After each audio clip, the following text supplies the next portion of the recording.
warahmatullahi wabarakatuh. Pada pertemuan kali ini, saya akan membahas analisis kemampuan proses dan penilaian performa produksi, yaitu integrasi standar manajemen mutu dan regulasi jaminan produk halal dalam industri manufaktur modern. Ada paradigma penilaian performa sistem produksi dan integrasi. Performa produksi merupakan integrasi dari efisiensi, efektivitas, dan kualitas dalam sistem manufaktur modern. KPI atau Key Performance Indicator berfungsi sebagai alat navigasi strategi untuk mengukur dan mengevaluasi kinerja produksi secara komprehensif. Tujuan utamanya yaitu mendeteksi deviasi, mengidentifikasi akar masalah, dan merancang strategi perbaikan berkelanjutan. Selanjutnya, struktur indikator kinerja utama KPI dalam manufaktur. Kategori KPI utama dalam industri manufaktur modern terdapat produktivitas. Indikatornya yaitu output atau input ratio. Ada juga efisiensi operasional, yaitu OOE atau capacity utilization. Ada juga waktu, cycle time, dan ada juga kualitas, yaitu indikatornya defect rate dan return rate. Yang terakhir yaitu biaya, cost per unit.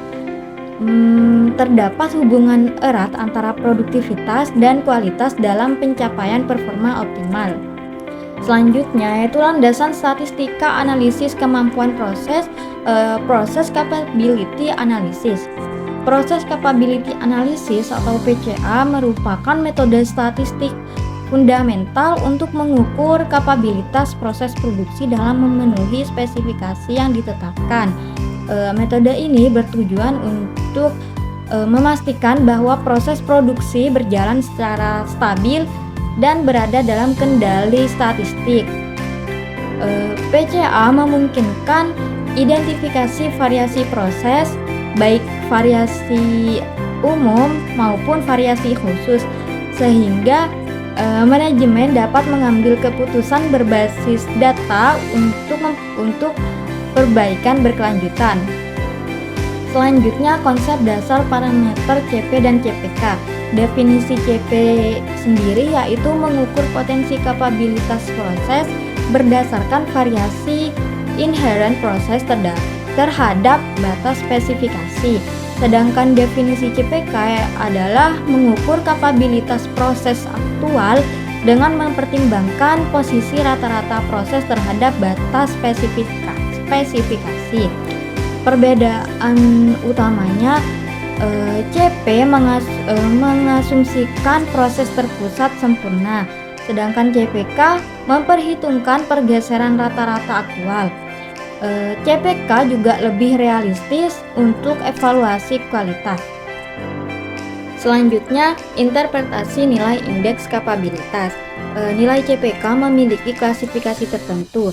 Jika nilai kurang dari 1, maka proses dinyatakan tidak mampu, yaitu proses menghasilkan produk di luar spesifikasi secara signifikan. Dan jika nilai 1 sampai 1,33 itu disebut cukup mampu karena proses memenuhi spesifikasi minimal namun berisiko.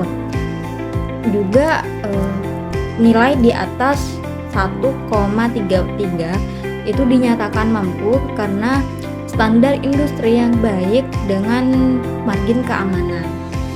Dan yang terakhir, jika nilai CPK mencapai 2, maka tingkat kualitas tertinggi dengan variasi sangat rendah atau setara juga dengan Six Sigma. Selanjutnya, perbedaan kapabilitas CP, CPK dan performa yaitu PP dan PPK. CP dan CPK menggunakan data subgroup untuk mengukur potensi inhaler dan stabilitas proses dalam jangka pendek. Sebaliknya, PP dan PPK menggunakan data total untuk menilai performa aktual jangka panjang dengan mempertimbangkan variabilitas antar subgroup. Pemahaman ini perbedaan penting untuk evaluasi kapabilitas proses yang komprehensif. Ada juga perbedaan CPK jangka pendek, yaitu berbasis data subgrup, mengukur potensi inhaler proses, menilai stabilitas proses, variasi dalam subgrup, dan fokus pada kemampuan teoritis. Sedangkan PP atau PPK jangka panjang yaitu berbasis data total keseluruhan, mengukur performa aktual, memiliki variabilitas antar subgrup, variasi keseluruhan, dan fokus pada hasil nyata produksi. Selanjutnya, alur sertifikasi halal bagi pelaku usaha.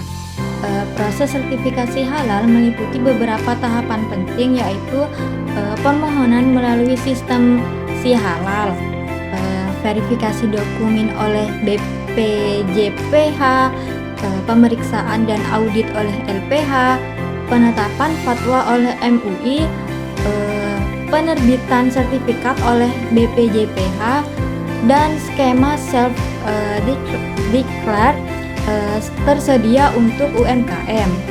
Selanjutnya, standar pelabelan produk pangan menurut BPOM dan regulasi halal.